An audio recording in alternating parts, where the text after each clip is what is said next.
Oh, there we go.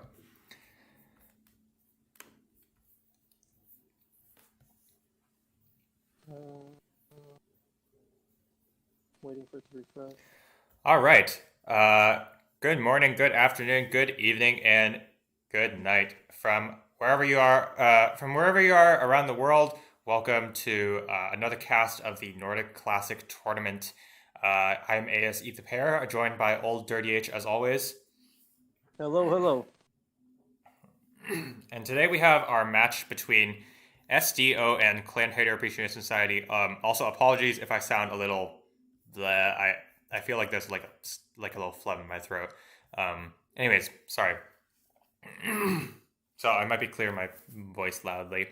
Apologies for that. Anyways, so today we have SDO versus Clanhater Appreciation Society. So SDO, we've got Rocinante, Rowan G. Ko, and Jesus of Nazareth against Clanhater Appreciation Society with Raja, Regazor, Serengeti, and Simba.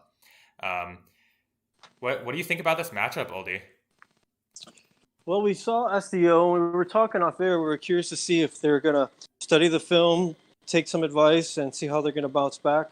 They got kind of a bad draw the first round against PLA, who's a well-seasoned team together.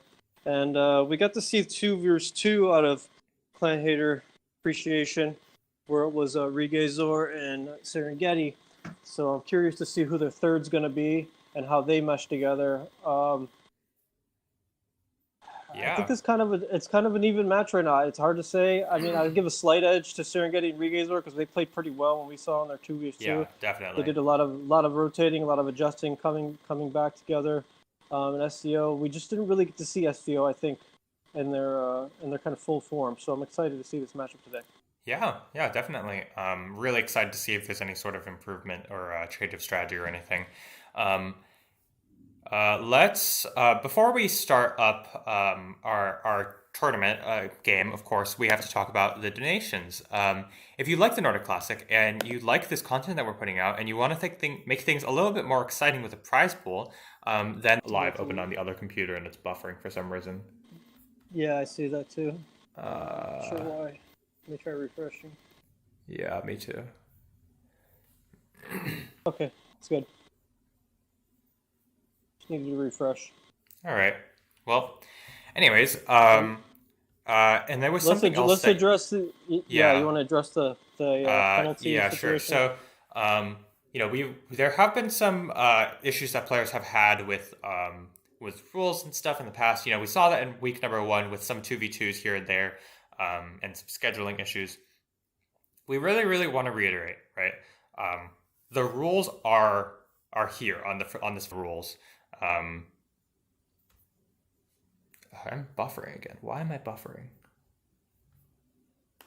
I don't know.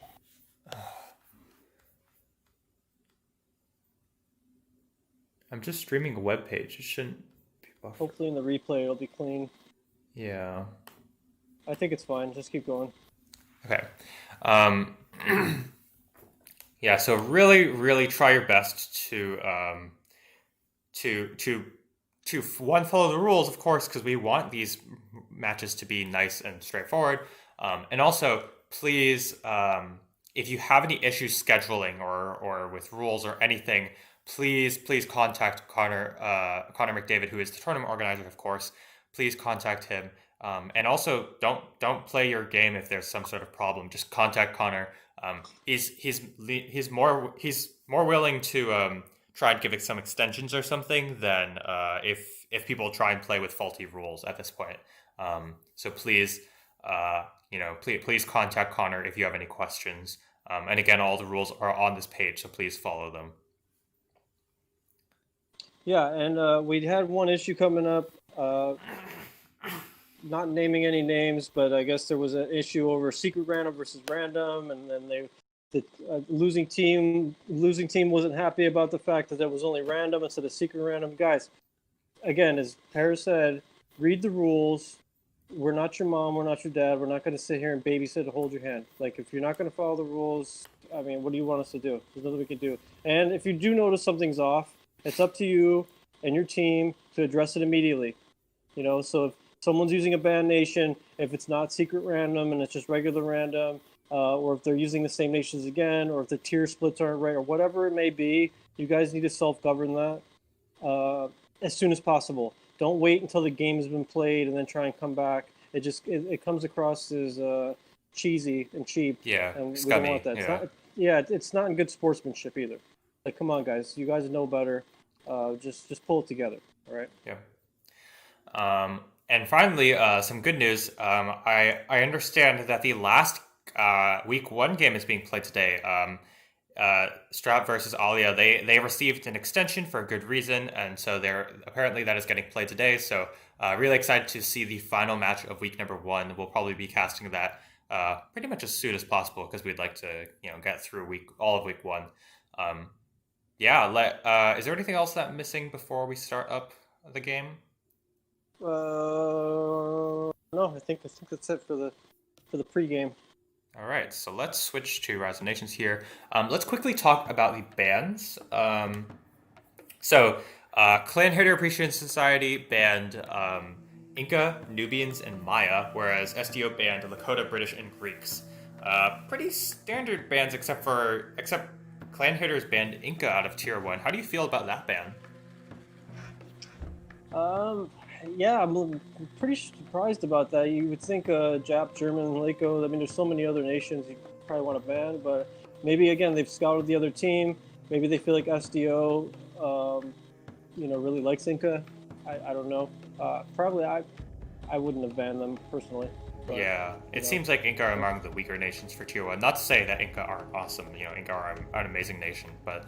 of course. Well, compared to, the fast starters...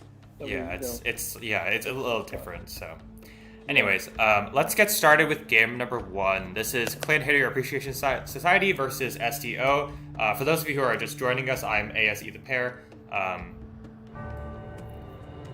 All right, so I am at 1 second and ready when you are. All right, hold on. I just gotta find it. No worries. In here.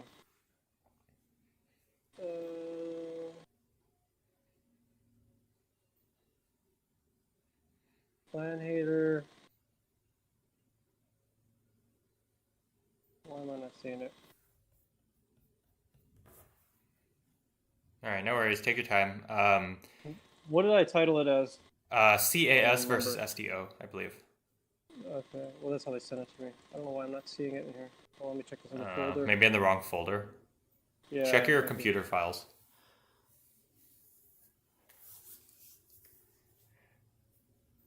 There it is. I got it. All right, nice. All right, folks, again, this is olddirtyh, joined by olddirtyh. This is game number one of SDO versus Clanhater Appreciation Society in the Nordic Classic. This is week number 2. All right, I'm ready when you are. All right, 3, 2, 1, go. We're off. All right, so first let's take a look at the map and nations. So clearly this is Great Sahara. And for nations, we've got, for at least the Clanhater Appreciation Society side, we've got Serengeti with Koreans, Simba with Americans, and Regazor with Turks. Whereas SDO have Jesus of Nazareth with Chinese, Rowan Jiko with Japanese, and Rocinante with Americans. Who do you think is a better pick of nations for this particular map? And also, in terms of players, who's playing? Okay, well, we have an American mirror, so that's it. Regazor, he's a known rusher. He's definitely an aggressive player, so Turks is a good fit for him. I could definitely see maybe a militia rush or early class rush coming. Yeah. I like that Korean support actually because again, militia out and depending where they're at, that could be an interesting combo there. Yeah, Koreans I think are really strong on this map. First of all, the repair being really helpful against any sort of aggression, and also Koreans have unique sieges that deal way more damage to buildings, as well as free militia and cheap towers. All of these really help in Sahara, where oftentimes it's going to be close combat. And I would say Turks and Japanese, I think Japanese have the slight edge, I guess. Sahara is one of the maps that is good for Turks. Turks are often an aggressive nation. Sahara is the most aggressive map out there. But it could, well, we'll have to see. The Japanese player could make a lot of things happen. Unfortunately, this is not the best map for Chinese. Chinese are generally better for a longer game where you get to medieval age with those unique light infantry, and also you can really make use of that science discount. But Sahara is not super good for those longer games, although it does go long occasionally. So we'll have to see. We'll see. All right, so it looks like the SDO players have spawned on the left-ish side, whereas here we see that Simba has chosen to go for the center, grab all that center wood for the teammates. Yeah, and then, that can be a risk, because if you look, he's pretty late. He's already almost 2:10, 2:12 in, and the city is not completed. So that could be a blunder. Sometimes it pays off, especially if your teammates didn't get any wood. It's a good support move. But it looks like both the Japs and the Koreans got decent wood to start. And I mean, look at that. Serengeti got a 7 for not even being in the middle. That's pretty lucky. Fortuitous. Yeah, very fortuitous there. Looks like everybody else has gotten a +6 on the SDO side, which is good for them. That's great. Yeah, if you can get any 5 and above on Sahara, and you're winning. I mean, honestly. Yeah. That's good for you. Obviously, here we see that Simba's picking out on all this wood all to themselves. One of the advantages of starting with all that plus the extra wood is, it's not only just having extra spots for your villagers, it's also the completion bonus. That first woodcutter camp you put down, you get +5 food for every single spot that the villager is there. So, it really makes a difference of +5 timber, I mean. So it really makes a difference of like 4 wood as opposed to like 10 wood. That's a plus, +30 difference? That is pretty large. Yeah, he just got +40 for the 8. What do you think about him only going for 8? I feel like on the other side he might have got. Yeah, it also feels like this is a bit of a vulnerable position. Just you have a light horse or a horse archer or heavy cavalry come in, just harass this woodcutter camp. Even a heavy infantry, these citizens have to walk all the way around, especially if somebody's on this right side edge. It's a little scary. Would rather have seen a woodcutter's camp placed here or here, a little bit more defensible position. Yeah, but it does look like he has Japs right on his hip there at the bottom, so that's going to be interesting. Yeah. See some mill 1. You might see some mill 1 raids from Japs if they scout that. Yeah, let's take a look at the ruins here. Looks like it's a mixed bag. The Chinese player has only gotten 1 ruin, but the Americans player on the SDO side has gotten 6 ruins, and on the other side, all of the Clanhater, the CAS members have each gotten 3 runes. So it seems like fairly balanced. It's a mix of things. Yeah, and it's Sahara. It's early on. If you keep guys scouting, you're gonna pick more rares as you go, or ruins as you go. Yeah. Interestingly, we haven't seen Rowan click on that Commerce 1 until now. Yeah, we do see Rowan go for that Commerce 1. That's fairly standard. And let's just compare the speeds of the Japanese and Americans player. The Americans player doesn't even have that 4th farm up, or is now only building the 4th farm, doesn't even have the 5th farm, whereas the Japanese player is now putting down Commerce. And again, that's the risk of going to the middle also. It's, he slowed him down, and he's got a fast nation underneath him that could be a big trouble for him. Here we see Regazor is actually quite slow. 4 minutes 40 seconds for Turks is incredibly slow for putting down a library. On this side, Serengeti's already researched Commerce. Yeah, he's got decent wood. He should have got them much sooner, but I don't know why. Maybe he made a couple too many Serengeti's looking good. He's getting calm. Yep. Let's looks talk like about the Japs. Yeah, go ahead. The Japs got diamonds and bison right there on the bottom left. Oh yeah. Okay. So let's talk about the rares quickly. So for SDO, they have access to obsidian, amber, sugar, bison, diamonds. Those are a little exposed, and then silk, peacocks, citrus, papyrus, salt, copper, and gems in the back. And then for the Clanhater Appreciation Society, they've got marble, they've got spice. They can probably contest cotton. Relics, horses, and wool, those are in the back on the top there. And then they've got silver, another diamonds, tobacco, wine, and furs. Wow. That is a lot of rares for this map. Wow. Yeah, they got a lot of rares. I think the CAS team got the fortunate spawning to get more of the rares. But that diamond is kind of up for grabs. Maybe, I mean, Serengeti should be able to cover that. If he Here we finds see it. Rowan going for mill 1. This is an excellent choice. Let's see if Rowan scouted the vulnerable wood camp of Simba. Has not yet.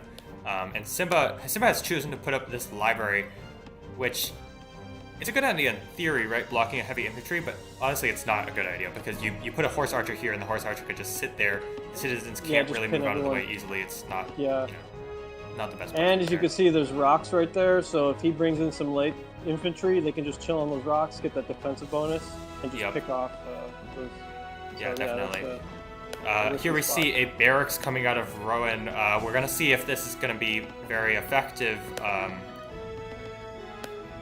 Rowan the SDO team has scouted both sugar and bison and diamonds. And so we see 3 merchants coming from Rowan. Rowan's playing really well, I think, so far. Pretty impressed. Oh, yeah. Yeah, and Rosinate's looking good, too. Good city spot here, good build. Keep pressure on the other American, on New York. Yep. Now on Simba. And this is going to force Serengeti to probably have to come over sooner than later. Otherwise, 93 is not going to last very long if there's an early double. Yep. Here we see this is a solid city position from Regazor, just pushing territory, trying to block off Jesus of Nazareth here, yellow, who has gone also for mill 1. I think this is not the best choice here. You know, your Japanese player is also already applying pressure as the Chinese player, who is a little on the slow side. You just want to catch up a little bit. Get that second city up, get that food up to 100 food income. Excellent choice of rares here, though. Pappy with Chinese. That Science 1 research is really cheap, which is awesome. Oh, yeah. Yeah, he'll be able to Science 2 most likely before age. Yeah. And, you know, even with Turks there, he should be okay. Yeah, and that is actually a quite effective strategy, especially on this map. If you're going for that quick medieval age, what you can do is you can actually go for Science 2 before age, and then skip Civ 2 in front. Skip Civ 2 when you need to age and save all of that food, which could be. That's right. And it looks like Serengeti's he cived on that other diamond, so that's nice. That's gonna be protected. Yeah. He also knows about the diamonds in the bottom left, so let's see if he goes to raid that. And now we're starting to see some archers come in to New York from Rowan. Nice little harassing raid here. Rowan. Rowan is also, it looks like, not going for the most aggressive of builds for that mill 1, which is totally fine. I mean, I don't think Rowan needs to risk that much. But now, you know, this is the library here. Rowan could just park these archers right here and just sit on this woodcutter's camp. Unfortunately, I haven't scouted it, which is a nice little break for Simba here. But maybe Rowan will go for these diamonds here. I'm not entirely sure where these archers are going. Looks like Rowan does go back and is starting to snipe. Yeah, I think he was just trying to find a good angle to attack, like you said, and he's using that library as a pick, exactly like you said, just to use that library as a kind of a shield for his archers. Yeah, already killed one citizen. This is gonna hurt Simba pretty hard, actually. Yeah, and if you see his economy right now, he's only at +6 or 60 each for. Yeah, putting down a city here. Yeah, this is hurting a lot. Let's see if Regazor can do anything about that. Regazor has a barracks. Barracks is currently putting on an archer, but it's not even rallied to Simba's location. You know, this is not the best teamwork here. And nice little micro from Rowan, not going to lose those archers to the city fire. Nice choice there, and just parking these archers here. I mean, it's not like. This is a great raid. He's completely wiped out Simba's wood income at the moment. Yeah, really excellent play here. We do see this archer from Regazor coming in. And Regazor has gotten all the techs and is going to age up relatively soon. Let's take a look at our Japanese player, who also has enough money to age right now. Can just click on the button. Doesn't have Science 1, though. Here we see a little skirmish going on with these archers. Looks like this one's going to die, and the other one probably will survive. We do see a barracks coming out of Simba, but that wood income, like 30 wood right now, really, really tough. And again, this is a tough spot to be in when you build in the middle. If you see this, I mean, they're essentially surrounded. You have this huge Chinese city, Fuzhou, pushing from the rear, and then you have Boston and what's that? Kanazawa kind of just encircling. They're kind of enveloping the American 93. This could be a lot of trouble here. Yeah. And we do see Rocinante and Rowan are aging. This looks bad for the Clanhater Appreciation Society. It feels like they're a bit outmaneuvered. It's not like here it's like what is Serengeti supposed to do? It's not like this city's a little far away. It's hard to siege. Whereas here, Jesus Nazareth can pretty clearly have a straight path to Regazor's capital, which leaves him vulnerable. It does look like, interestingly enough, Serengeti is going for Calm 2 in Ancient, and that's an interesting build, definitely. Here we see Rocinante has gone for that Colossus. Good choice as the Americans player. Well, I play a lot with Serengeti. He loves his Despot, so I'm guessing that's the play. It's Calm 2 Despot here. He's got a ton of gold. His resources are looking pretty good. So I'm thinking he's going to try and get aggressive here against the Japanese player to take some pressure off of Simba. Maybe and that seems like a good play. I do think it worked out well. It's probably going to work out well because on this map, games often don't go super long. Here we see a tower coming from Simba. Let's see if they notice it. They do notice it. Here we see Rowan is on the move, and Rocinante should garrison some citizens. These citizens are just sitting here. This tower might actually go up. Yes. These hoplites are going to get killed. Unless... Yep, it might. It's close. Looks like the citizens were sniped. Oh no, there's still one. Just kidding. But here's some spotty micro from Rowan here, unfortunately. Just walking in these heavy infantry. They're going to die pretty quickly. Mowed down, yeah. And they just need to garrison one unit in here and it'll shoot at the tower. Yeah, there's a little bit of a blunder there. Oh, now they're going for the garrison. Yeah, which is really nice. This tower. There's no way this tower is going to go up now because of the garrison. Yeah. This one, pretty easily saved as well. Just garrison it. No, garrison it quickly. Nice. Okay. So let's see. So it looks like everybody's aging. I want to see if Regazor did go for that mill too. Has put down a siege factory somewhere. Let's take a look at where it is. It is a little bit hidden, in the middle there, but he's got a second one coming too. 2 siege factories looks like coming. Yeah, but Rowan does scout it with a citizen that's just harassing this farm. I guess I don't know. Here we see a nice little raid from Serengeti here, just gonna raid these bison merchants. But there is an archer from Rowan who's gonna stop these hoplites. Archers are faster than hoplites, so. Gotta keep moving that. Is it gonna die? It is gonna die. Wow, that's painful. Ultimately, the hoplite is killed. Yep, so he was able to defend, but not before the damage. And if you notice, Simba is still raiding with his citizen. Yeah, you're right. And that archer just disappeared. I don't know where it went. And there's another archer coming from Serengeti. Serengeti going for Civ 2, and I think that's an interesting choice. As Koreans, going Civ 2 early is not a bad choice because you get free citizens, and that kind of makes up for the food cost. Here we see some aggression coming from the Turk player. Nice little light horse here. Should micro it backwards to save it, but just deal some damage. Oh, it's not gonna kill this catapult. Oh, that's painful. Is it gonna go down? Almost. That catapult is killed. There's a lot more units here for what do you call it? For Clanhater Appreciation Society. They're all upgraded archers though, so some cavalry would really do some good. Here we see Rocinante, good choice, putting up some, making some light horses, and also researching attrition. Really nice play so far. And it looks like Simba killed that merchant on Bison with the one villager. Wow. So good job. Ultimately, that's a fault of Rowan here, just not paying attention with the archer. Just not paying attention. Yeah. Which I understand. All your attention gets pulled to the middle because you see Turks coming in, so you kind of forget about the raids sometimes, unfortunately. And we do see Senator coming out of the Americans player, whereas the Turk player has Despot. Not really too surprised there. Third city coming here from Serengeti. Split this mountain. Yeah, this is a bit of an interesting city placement because if your army is like stationed at the city to protect it, the army of Rowan can probably just like sit in this area and just harass these merchants, harass the caravan. It's definitely an interesting choice. And we do see Despot coming from Serengeti, so it is that Com2 Despot build. Yeah. Really interesting to see that on Sahara.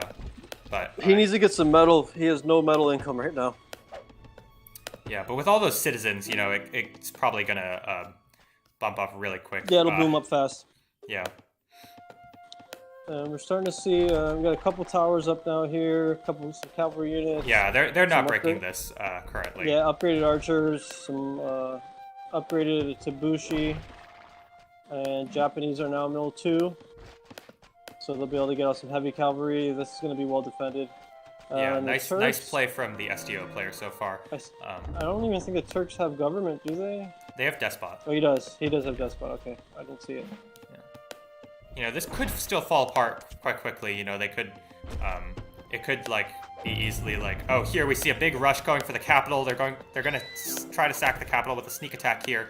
Oh, I see. Okay, yep. This is a classic Regazer move. Yeah, and now Green is heading over. SDO is a little slow in the reaction. Where's Rowan's army? Rowan's just sitting there. Oh no, this could be really bad for them. This city's gonna go down. Why isn't this militia being pulled? He's got 10 militia ready to go. Why aren't they being pulled? I don't know. Rocinante is sitting away from the keyboard, I guess. He has militia. And he's not using them. Regazor takes the city, and the militia are now pulled, which is way, way too late. These militia are gonna get slaughtered. And you see Simba rotating. Yeah, there's just a ton of horses coming in. That's should clean up some of this mess. Yeah. But Rowan is way out of position, just sitting here with full army while his ally gets doubled. This is not a good play. And then Regazer uses that plunder bonus to get the HG going. That'll be nice. Yeah. To make up for any lack of knowledge. He's raising farms. Yeah, and this looks like GG to me. Like they're not responding to this. They're just letting. Yeah, they got caught out of position, pretty bad. Yeah, but it's not like, I mean, it's like they're caught out of position, yes, but Rowan is just not moving the army at all. Not even considering going back. Like at this point, as Rowan, what you want to do is you want to just march in, take out these units, so there's no risk of losing the city, and then go all the way back, and try and harass this army because, it's still the Despot player. Here we see that. Jesus of Nazareth has come with a small army, but it's not going to last. It's not going to work. Yeah, you don't want to throw away your units here. Yeah, and as you can see, this was a Turkish sack, so our city's already assimilated. Now he's got, merchants coming out here to work. Villagers coming out to work and repair and put up a tower.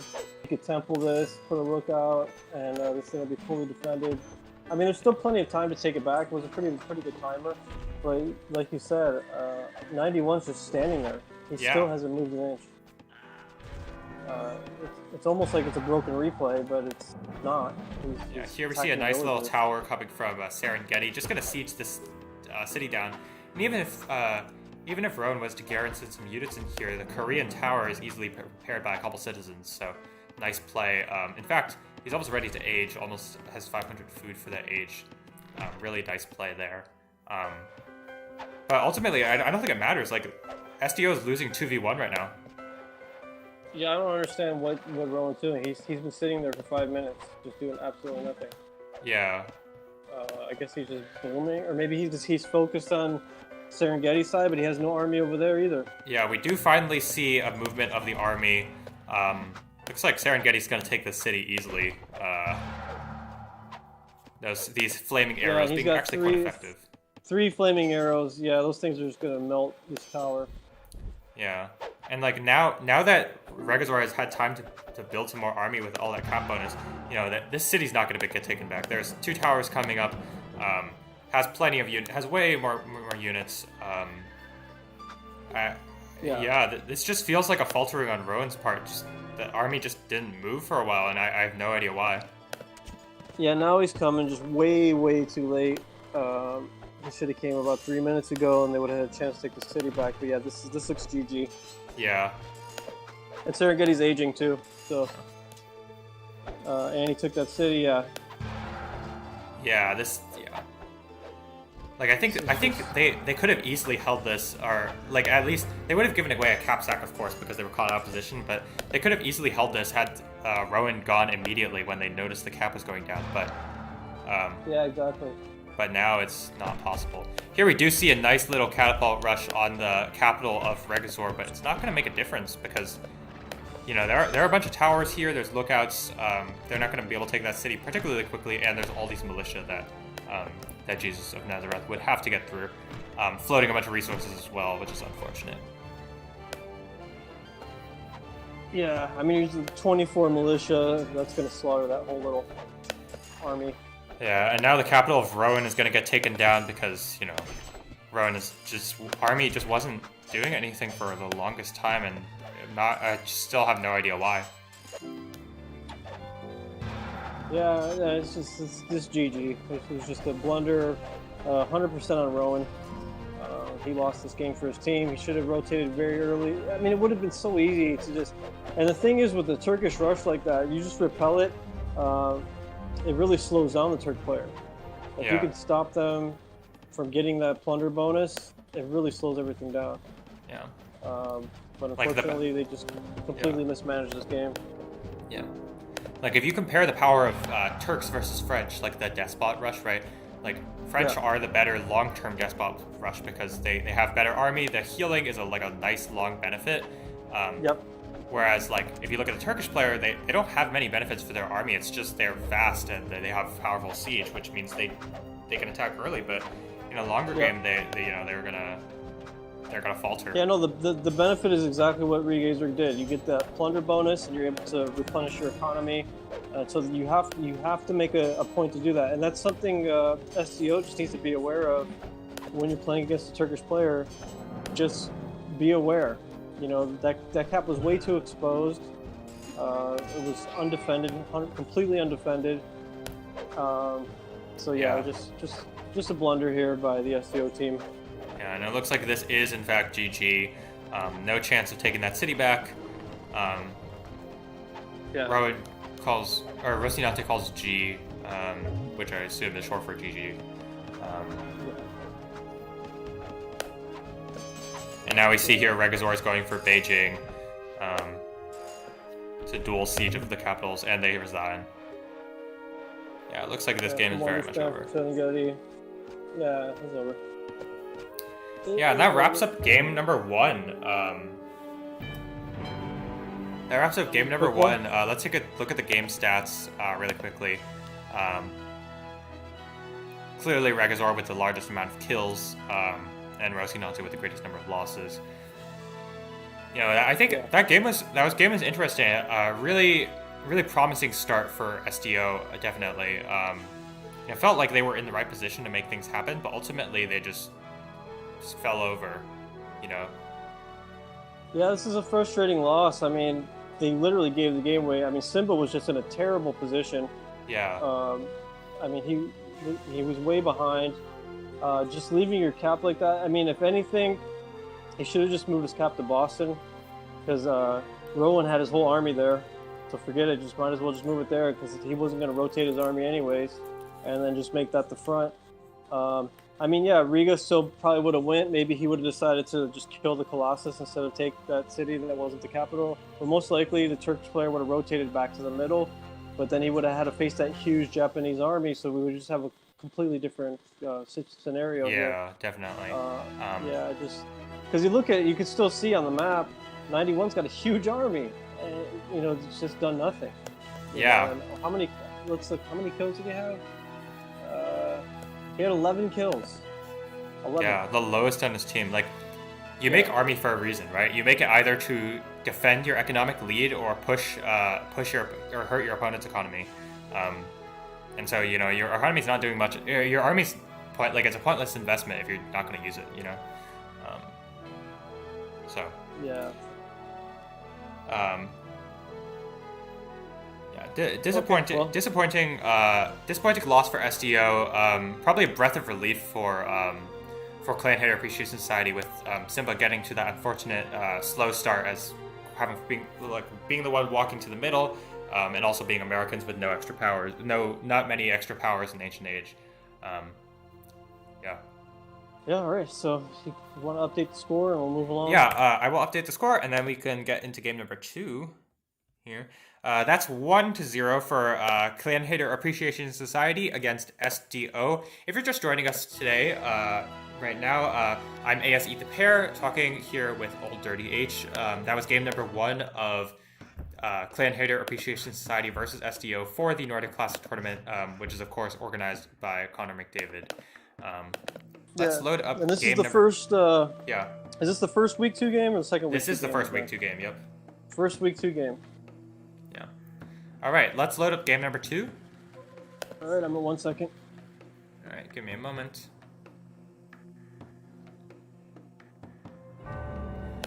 All right.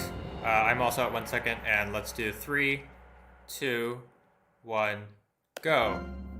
Let's do it. All right, so this looks like African watering hole to me, and so let's take a look at the players and their nations. So it looks like it's going to be the same players. Serengeti's got Egyptians, Regazor's got Romans, and Simba's got Chinese, whereas Jesus of Nazareth has Lakota, Rowan has British, and Rocinante has Spanish. Who do you think has the edge in terms of nations here?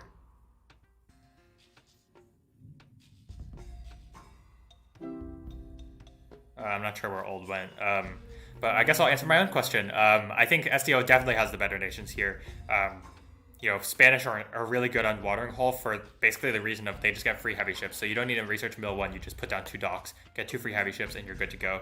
Lakota player obviously being really, really fast, and British being excellent on these sort of British being really good on basically any map. British are one of the better nations in tier 2. Their archers are quite good, and with all the extra wealth from the fish, probably can afford more of those. On the other side, Egyptians, this watering hole is an aggressive map, and Egyptians often don't have the time or the resources to build that extra wonder. Hello? Hello? Yeah? Yeah, can you hear me? Yeah. Okay, cool. You dropped out for a moment. But, yeah, I just restarted the app froze for whatever reason. Okay, all right, no worries. I was just talking about the nations briefly. Looks like SDO does have the better nations. You took the words out of my mouth. That Spanish with that 2 docks, no mill is just awesome for this map. Yeah. And then, I think Chinese, again, on this map, this is aggressive map, and so Chinese are not, the best on it. You really want to have Chinese when the map is a little bit more on the boom side, to have a little bit more time to let that science discount and also unique light infantry in medieval age have an advantage. So we'll have to see if Clanhater Appreciation Society can make something happen out of this. Romans are good on this map because, Romans are a pretty well-rounded nation overall. Good on most maps. The extra wealth income being really helpful, and one of their best powers, in my opinion, anyways. Let's take a look at where the players have spawned. So it looks like we've got Simba, Serengeti, and where's Regazor's city? He's right next to Simba. He's in between Rowan and Simba. Oh yeah, it hasn't finished. The city hasn't finished building quite yet. On the other side, we've got Rowan and Rocinante, so British and Spanish in the wings, whereas we have Lakota in the pocket. Probably a good sign for the Lakota player, as you don't really want to be right next to your opponent with your very first city as Lakota, because you want your capital to be nice and protected. Yeah, definitely. And then when you build your second city, you can keep a nice uncontested caravan, put it in the back somewhere. So I think this is an interesting position for Serengeti. Just it's kind of stuck in the back. It's like a little difficult to kind of get out.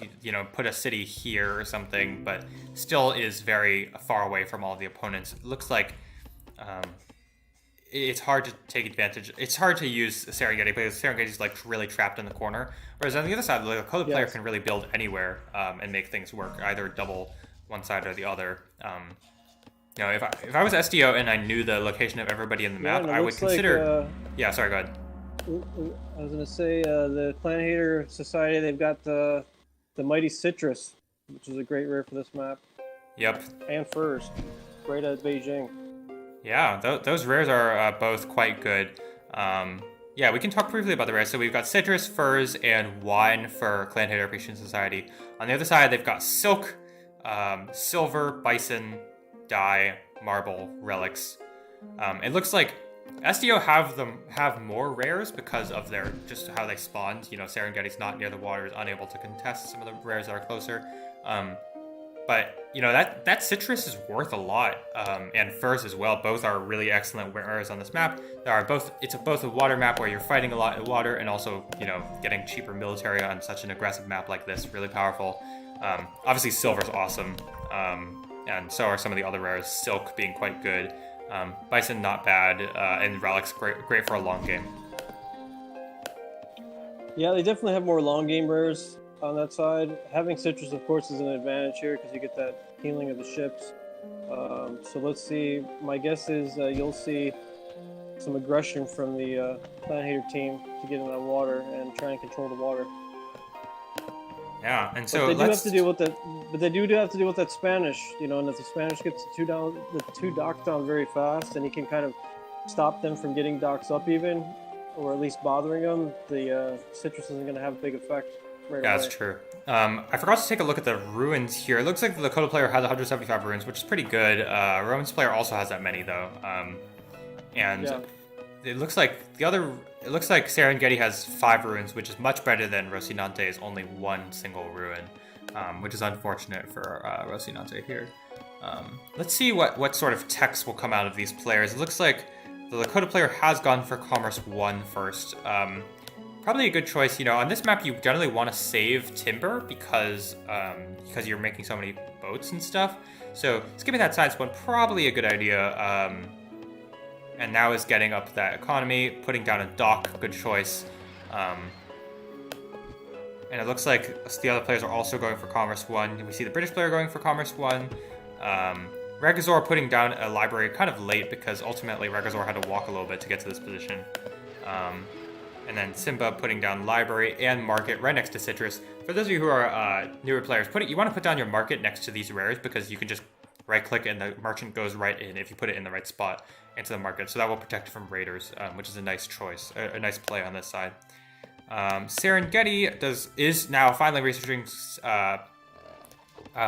Commerce 1, has 7 farms.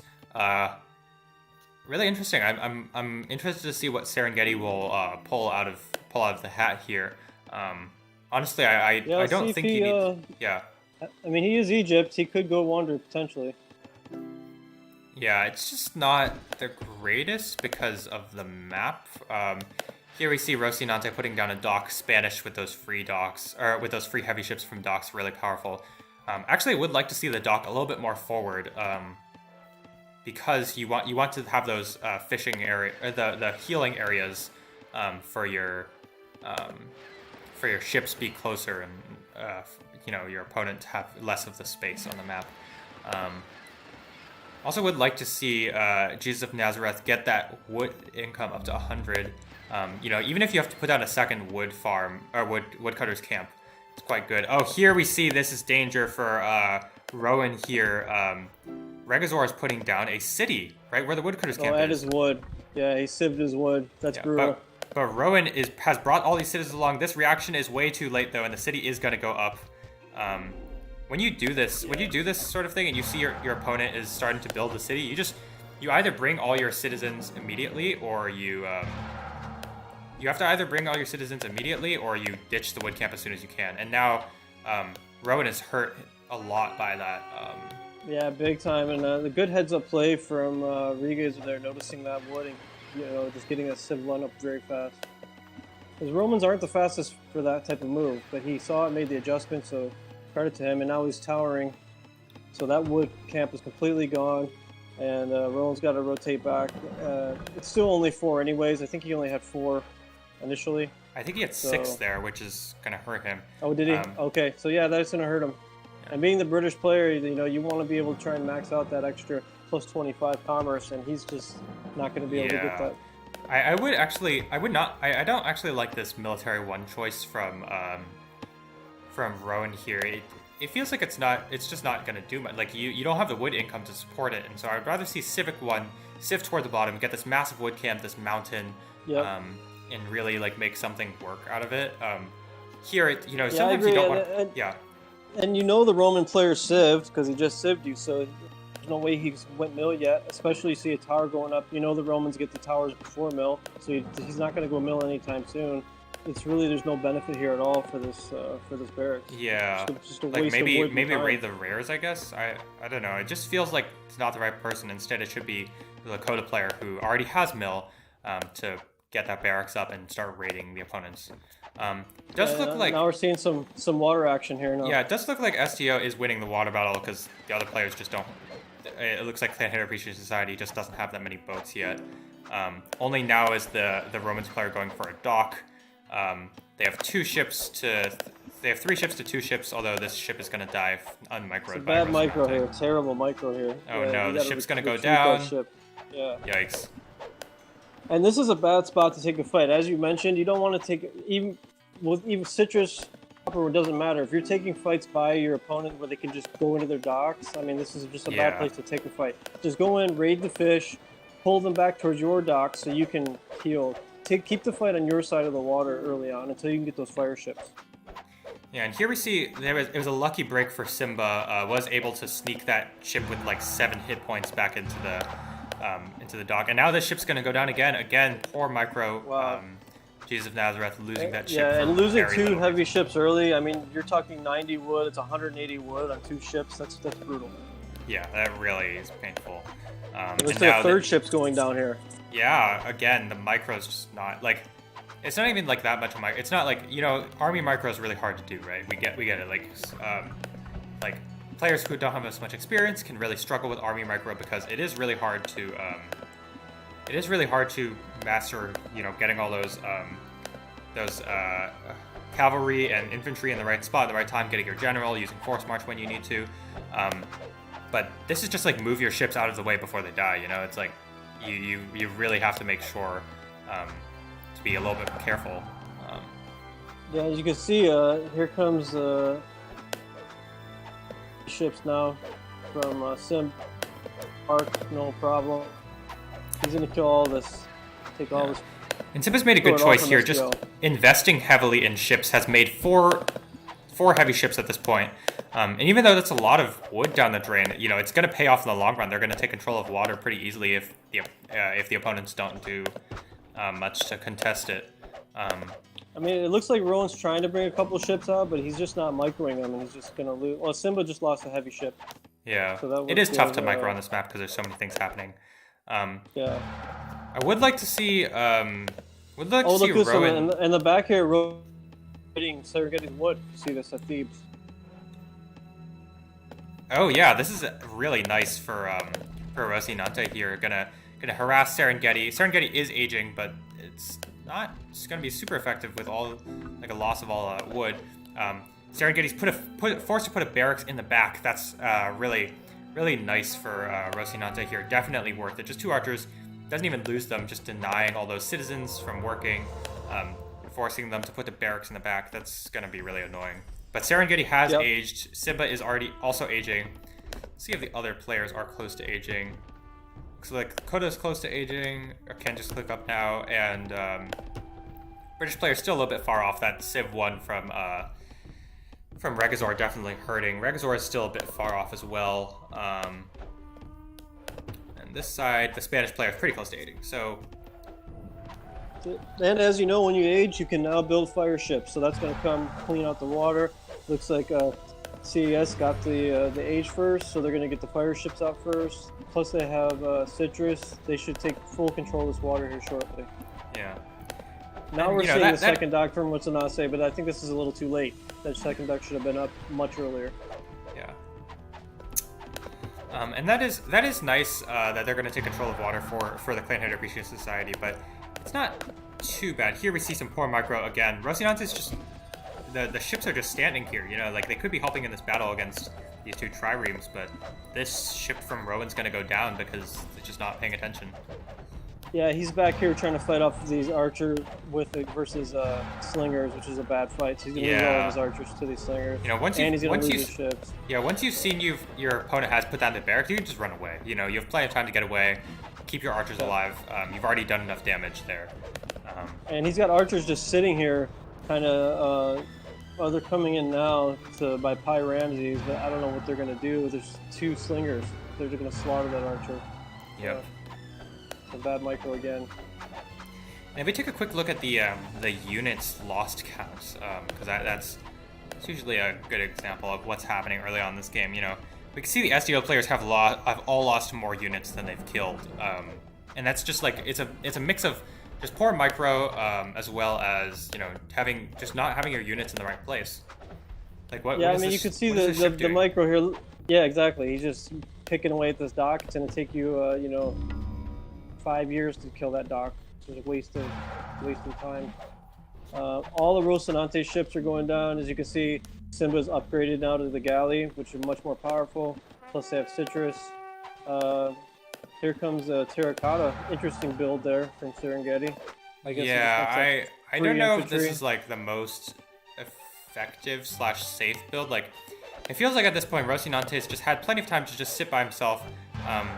Could have easily like made a bunch of heavy infantry just rush Serengeti's capital, which would have pretty much been GG. You know, it's not like Simba's a little far away to support, and that would have like caused a lot of trouble for them anyways. Yeah, because Serengeti's got a tower, but it's way back by the wood, so yeah, the cap is still pretty vulnerable. Gonna lose another ship here. The fire ship's gonna also take out a ship there. Nice work for Simba. Yep. And Rowan still hasn't aged. Oh wow. Had to go for Civ 1. You know, it's definitely gonna hurt. Yeah, that early Civ on his wood really slowed him down. Yeah. And looks like he's got his economy back up, but yeah, it's gonna take a while for it to really kick into effect. But the Lakota player is the one who's actually at the lowest score, and that's because the Lakota player just has a bunch of resources just floating, like 600 food, 400 timber, 500 wealth. You know, like you have to use those resources. This is an RTS game. You know, that's part of the strength here. We see a sketchy caravan from Rocinante just chilling there at Silver. That's well, it looks like Rocinante. He's gonna harass the wood at Simba's capital. But it's easily defended. It's only 3 unupgraded archers, or 1 unit. Here comes a tower up. It's going to kill those off. I would like to see Rocinante. Again, he's a Spanish player. He can see all the rares. He should be putting pressure on the citrus. Citrus is completely unguarded. He could easily walk in with a heavy, kill all 3 of those, and just walk right back out. Yeah, exactly. Because there's no units there at all. And he could do that a couple times. He could do that to the furs, too. Just walk in, axe the furs, axe the citrus. The wine is not being used, but I mean that's the only rares they have. The only rares they're using. So you can walk in with literally 1 high and take care of all that. Yeah, definitely. Here we see Simba has a bunch of wealth floating and is choosing to put down a university, which is a good choice. You really want to use up all of that wealth. And finally, the British player has aged. Rowan has aged and is now the highest score because of the economy.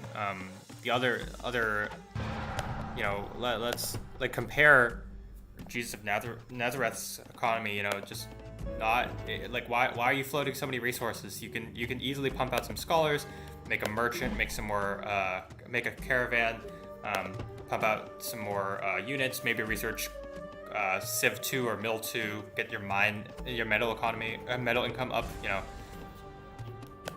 plenty of things you can do with your resources at this point in the game.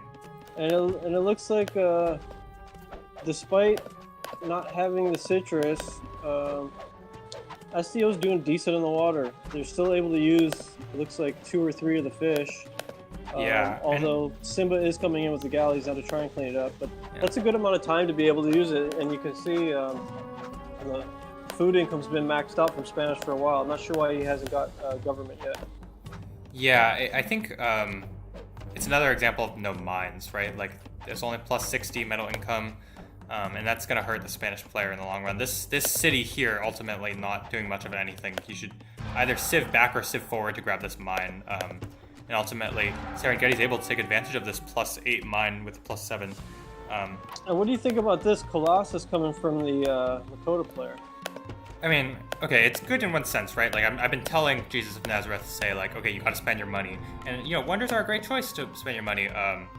But it's not, I mean, it's fine. It's just, like, you can also, like, boost your economy, you know? Like, Colossus isn't or good you if could you're also not building spam anything. fire ships. He could spam like 10, 12 fire ships and clean up Yeah, this whole exactly, water. and really make a difference here because Yeah. the I team think that would have been a better call because he has no look. He's only using 5 wood. As Lakota, that's a big mistake because you can build anywhere on the map. And you can see there's a ton of wood on the map that he could use. Even that Yeah. spot he's at, you know, he's. Or no, I'm sorry, he's using 8 wood now. Mine was small. He's using 8 wood, but I don't know. I just think there would have been better use for that. And he's hoarding resources. Look at this food and wood. I mean, food Yeah, and definitely. wood. Yeah.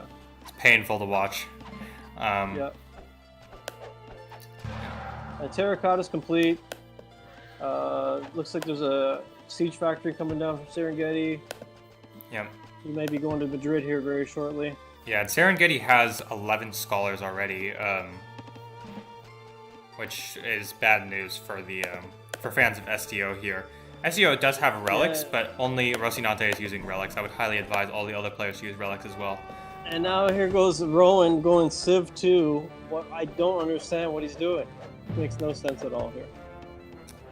Yeah, what is your Civ 2 accomplishing right now? Like, you know, you're just wasting food. You should get a mill, start making some more army, maybe. Yeah, and then he cived, and look at this. He cived 2, he goes Republic, then he goes Science. So now you waste all that food on those two. You could have went to Science, you could do the reverse order. You know, he probably wasted a good 150 food there for no reason. Yeah. You could have just went Sci and then do all the rest. I will say, I guess- think this is a mistake on CAS's part. It feels like they had control of the water way earlier, and they should have just cleared out all the fish, but they didn't. They just sat there with their army. Yeah, that's right. Yeah. And ultimately, Rocinante is making a good fight on the water. You know, I'm He's doing a not. great job. He's got 5 Yeah. galleys out there. But you're starting to see some fire ships. Serengeti's got one garrisoned right now. He's got another one coming out. There's 2 in the water from Simba. So those fire ships should clean all this up. Because Rocinante is not microing at all. He's just suiciding these heavy ships, which is a big mistake. Well, it looks like he's backing off a little bit wisely.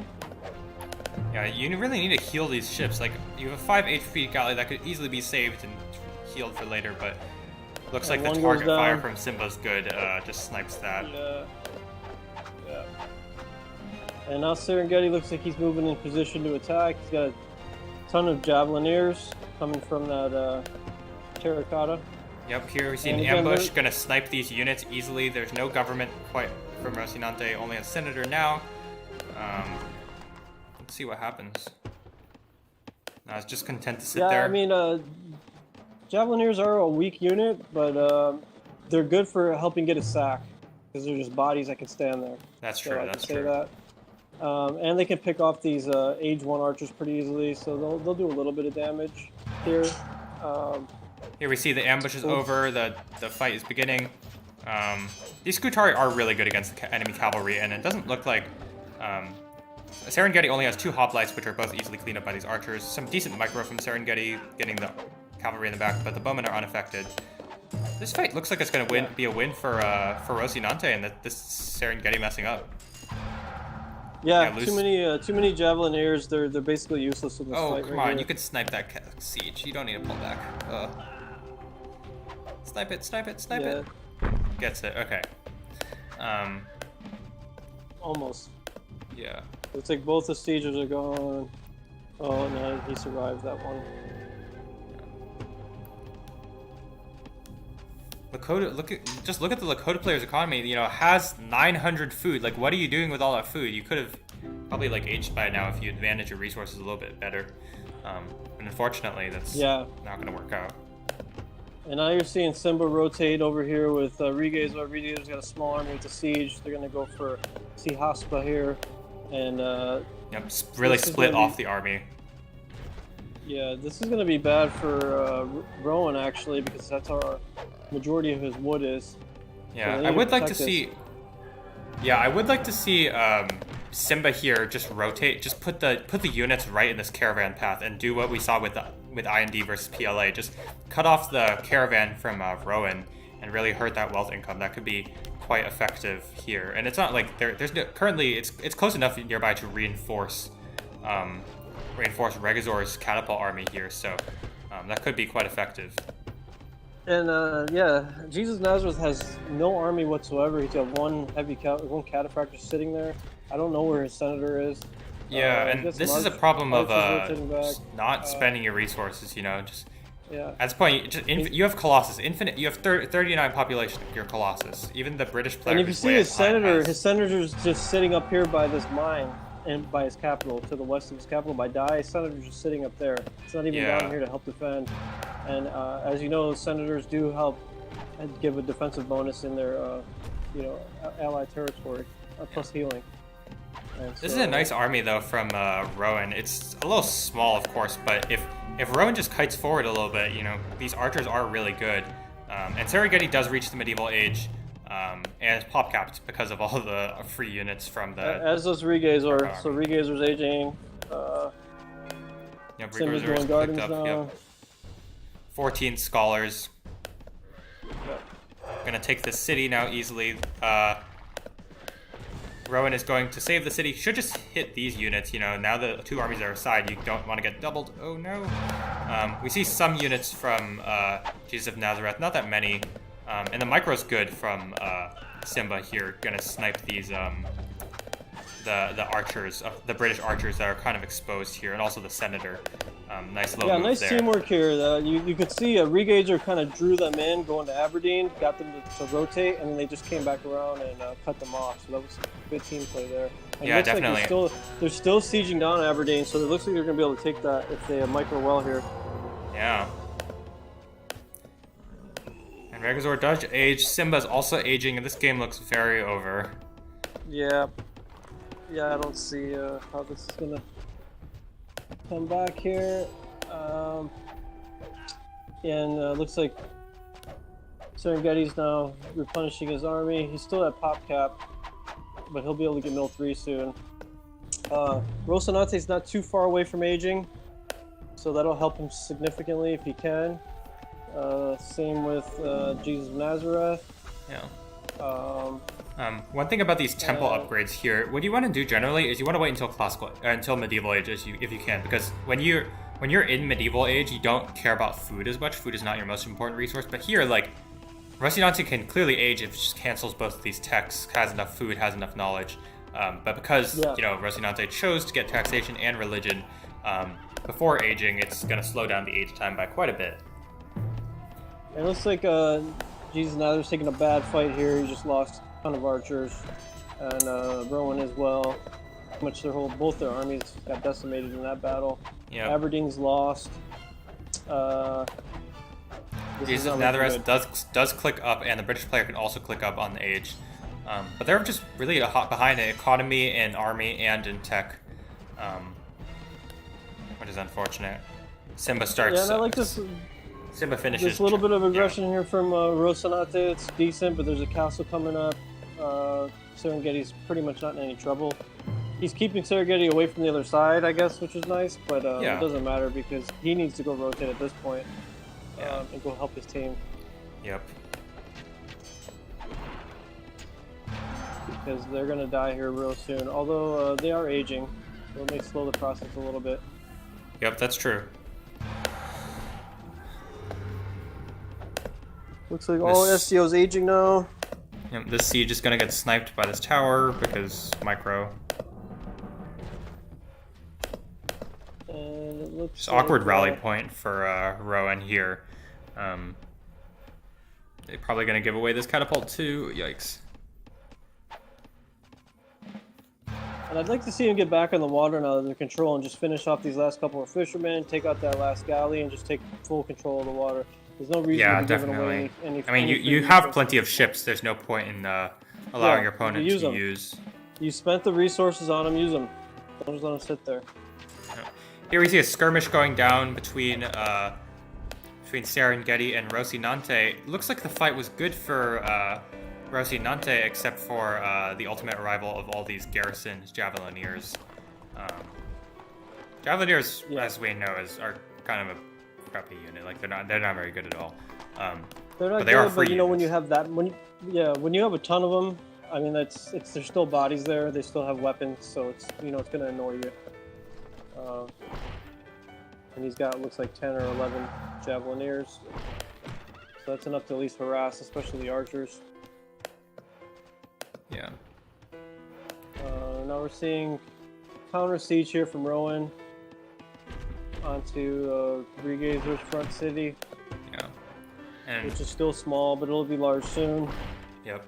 And here we see Simba really should just poke with army, right? Like maybe there's some army back there near London, but you don't know that. You just poke forward. You see that there's nothing here to defend these catapults and just take them both for free.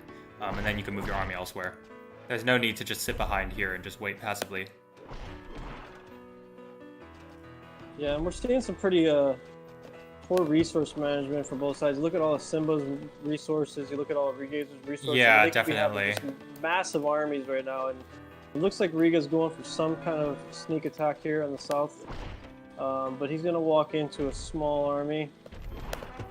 I'm not sure exactly what the point of this is, other than just to harass. Maybe to try and take the capital. Honestly, if Rowan fights, Rowan would probably win in this fight. The archers are just too good. For sure. And Riga goes for the ambush to try and save some units, and it looks like Rowan's not pursuing. Yeah, Rowan's just like, oh, we're just chilling. I just saw some catapults, saw some army. No big deal, it's not. They're up to nothing bad. It's like fine. Yeah, maybe they're my allies, maybe. Yeah. Yep. Looks like we got a bit of a stalemate over on Serengeti side. He's still getting more of those Javelineers out. Isasar's army from Rocinante, but he needs to catch up his library. Yeah. Looks like Serengeti's got Mill 3 now, so he's going to get tactics, which he does have. So his army's going to be very strong. Yep. And I guess it looks like Regazer's doing a full rotation. He's going to go all the way to Makasika. Wow, yeah. I mean, that's going to work. That's going like. to work because currently Makasika only has one tiny tower that's just... wait, this is a bad tower placement. Just put it next to the city, generally. That's what you want. Or next to woodcutter camps or mines or anything. Or of the next sort. to the Colossus, maybe, to try and protect your Colossus. But because he could just go for that, too. Just kill the Colossus. The one saving grace here is he may pass by this mine. And that may act as like a lookout. Oh, yeah, sure. Yeah, so they can rotate back. But, oh wow, look at that. His fort went up and he just... Great placement on that Roman fort. As you know, the Roman forts give additional border push, and they're just dominant, and he's going to kill this mine, and that's going to hurt the Rowan's metal income. Yeah, definitely. And I can see why Regazor is floating all these resources. Well, kind of, anyways. Regazor has 20 scholars. Yeah.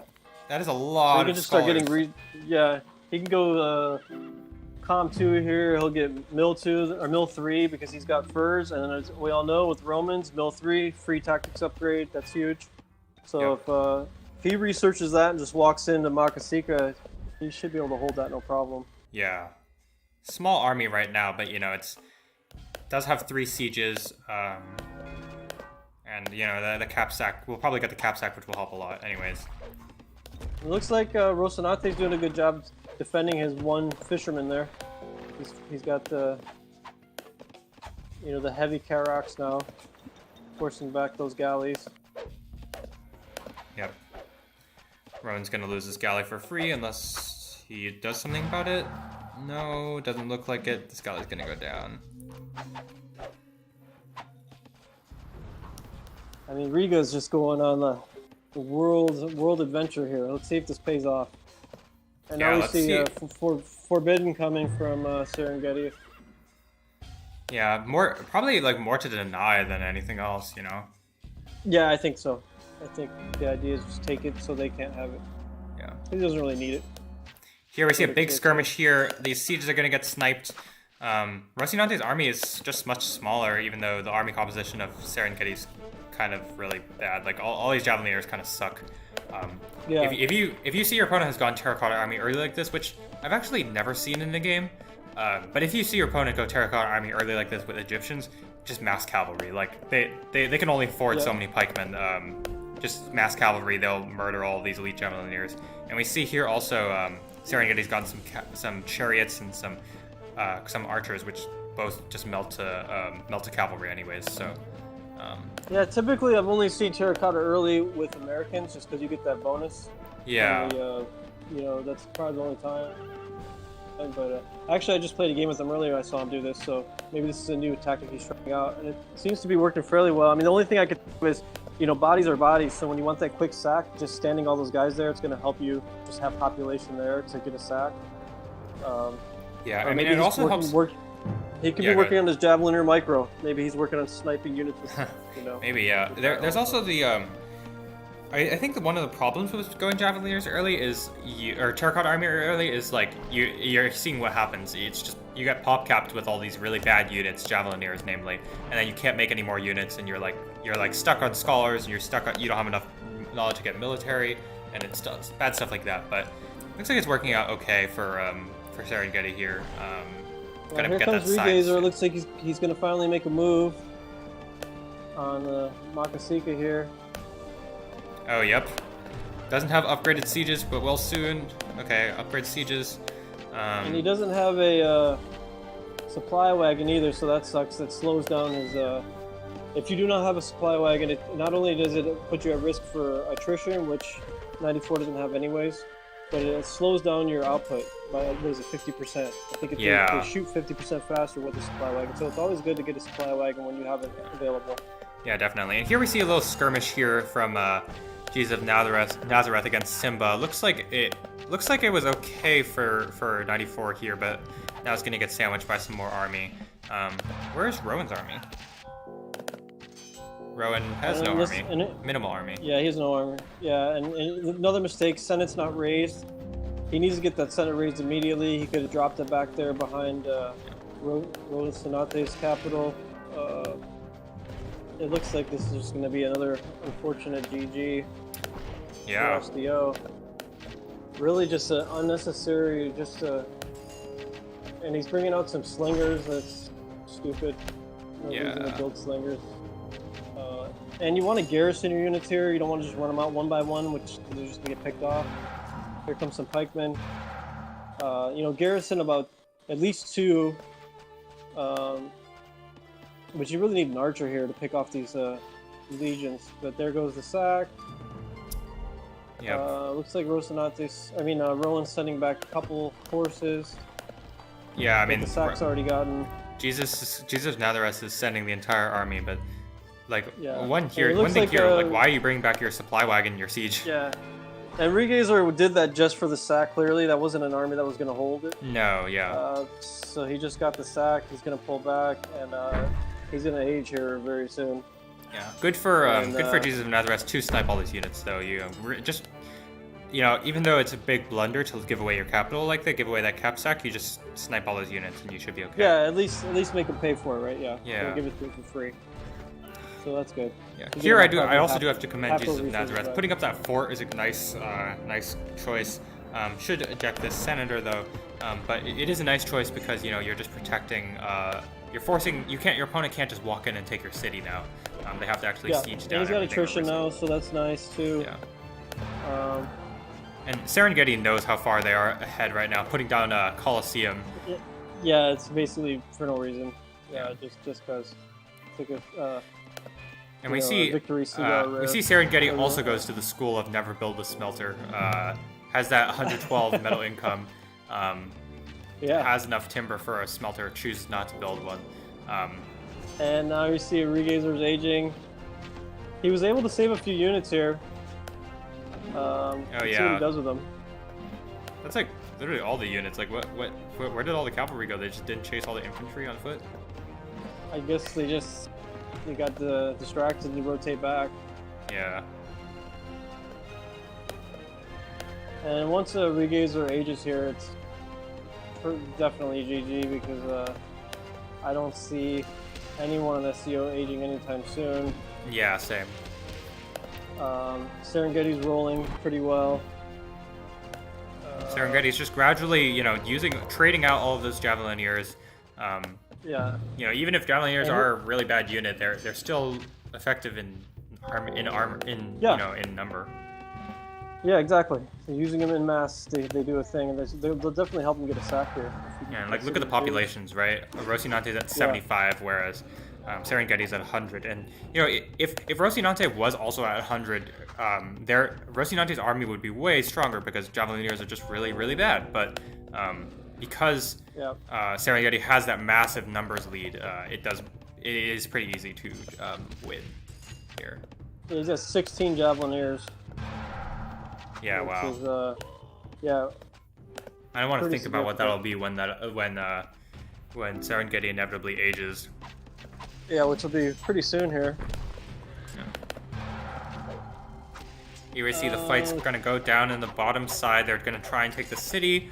All these British archers doing good work, definitely, against some of these pikemen and some of these cavalry that are just floating around here.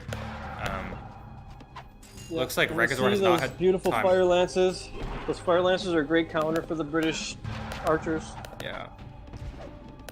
And it looks like they are going to get run over, and they are going to take the city, even with the fort in the back. Did take a bunch of losses that they may not necessarily have had to take if they had done a slow siege, but I mean, this game's over pretty much, and so I understand for pushing the offensive.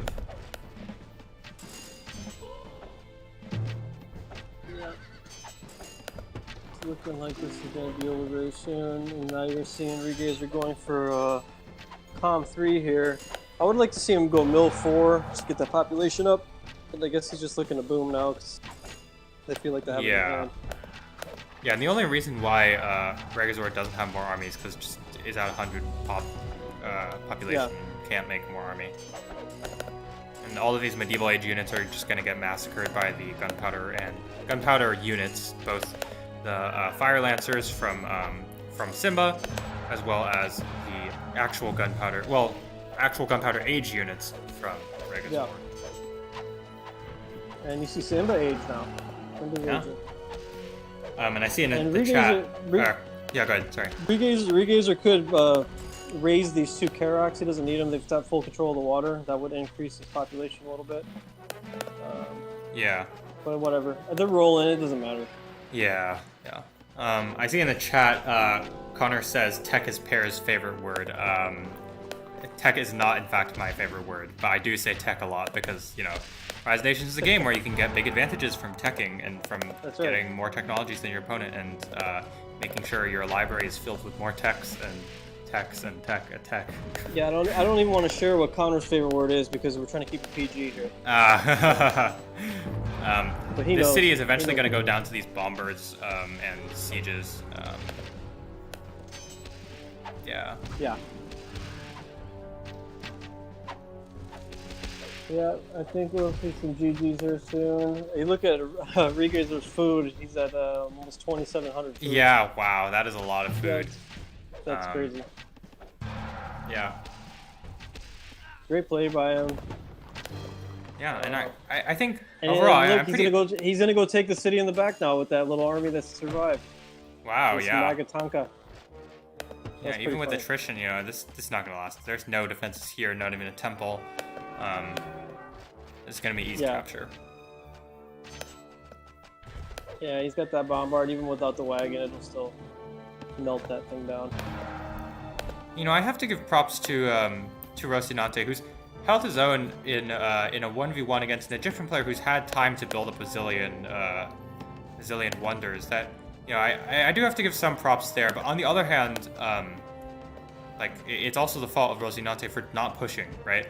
You see your opponent puts down Terracotta Army, you're like, okay, well, my opponent just threw away 200 food and 200 wealth. That's going to slow them down a lot. That's going to make sure they have less units, less archers and stuff. So you might as well. You at that point you should really just push your army forward. Try to push your opponent. Yeah, and like you said, you could just spam light cavalry and Spanish heavy infantry and pretty much slaughter all those Javelineers, no problem. Yeah, exactly. Yeah, and it looks like I just don't see any way out here for the SDO. They're just way too far behind in research. Yep, definitely. Regazer was able to sack that Magataka, but it looks like it's going to get taken back by Militia. Maybe not. Maybe we'll hold. Yeah, I don't know. I mean, all these units are damaged. It depends on the micro. They're trying to target down... Trying to target down the Bombard, which doesn't make a whole lot of sense. Oh, but Riga just wanted democracy, so now he's going to heal all those. Oh, that's true, yeah. So he'll be able to hold that. Yeah, I mean, this is just completely over. You see, yeah, Rosanate's trying to hold here, but you're right, he missed an opportunity early where he could have rushed in on Serengeti. And now, I mean, now it's too late, right? Now the Terracotta Army is like an actual wonder that does like a lot of things, gonna make all these arquebusiers, and that's really gonna hurt. It's, you know, you see Serengeti also putting down Temple of Tycho, just like rubbing it in, you know, at this point. Yeah, they're just wonder spamming.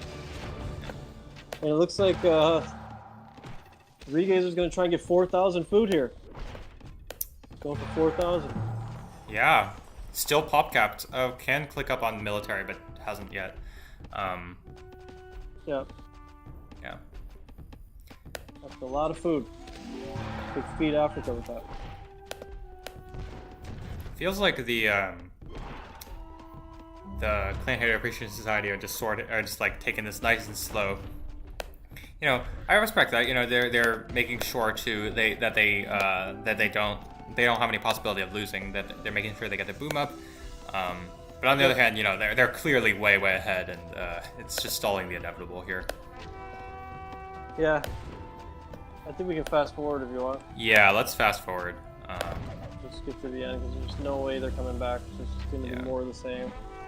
Yeah, so ultimately, what would you say about SDO's changes here? Because I know a lot of players were a bit disappointed with how they performed in their very first game. But I think, I don't know, I mean, at least for me at least, I think they improved a lot. What would you say? Yeah, they look like they played better, definitely. You see Rosanate age here. Too little, too late. Serengeti City of Cordoba's taken. I mean, there's still quite a few blunders. I mean, definitely, yeah. It's just more with the Jets. Yeah. I would have liked to see Rosanate, like you said, be more aggressive early against Serengeti, put him on his heels, because Serengeti's cap is wide open. There's nothing there. He could have went over there and did his raft. Yeah, definitely. And the GGs are called, and that's going to be a victory for Clanhater Appreciation Society against SDO, 2-0. See Simba with the most kills. Yeah, one sec. Let me update the scoreboard, and then I'll pull up the game stats really quickly. All right. Let's take a look at the game stats. Yeah, Simba with the most kills. Definitely, you know, I think Simba was probably the glue that held Clanhater, that held CAS's team together this round. Yeah, he did. He did great work in the water early to really control the water. Yeah. Yeah, he rotated nice with Regazor. Great teamwork on that side. Really, and Simba was the one who made a lot of armies so that Regazor could boom and have space to, you know, max out all those scholars, which was nice teamwork from them. Yeah, overall, you could just tell that the Clanhater team they play more together. They seem more in tune with each other. Yeah, whereas definitely. the SDO are still the SDO have definitely improved over the last series. I will say that. Yeah. But still just. I mean, they could have won both these games, honestly, if they just played it differently. Yeah, definitely. They just didn't. Yeah. So for SDO players who are out there watching, you know, maybe have a think about some of the things we've said. And you know, I'm not saying like, you know, everybody makes misplays, everybody makes mistakes, and that's totally fine. And we're all learning, right? We're all improving. So just have a think about it. If you have any questions, obviously you can ask some of the more experienced players. That's how I feel like that's how I have improved the most. Just asking people who I think are a little bit better than me at the game on how to improve. Anyways, that ends our series for today. That's Clanhater Appreciation Society taking the 2-0 victory against SDO. Yeah, we will see you tomorrow for probably the last week one match, depending on if they send it in time. Thank you all for watching. Again, I'm AS Eat the Pair, signing off with Old Dirty H. See ya. Good work.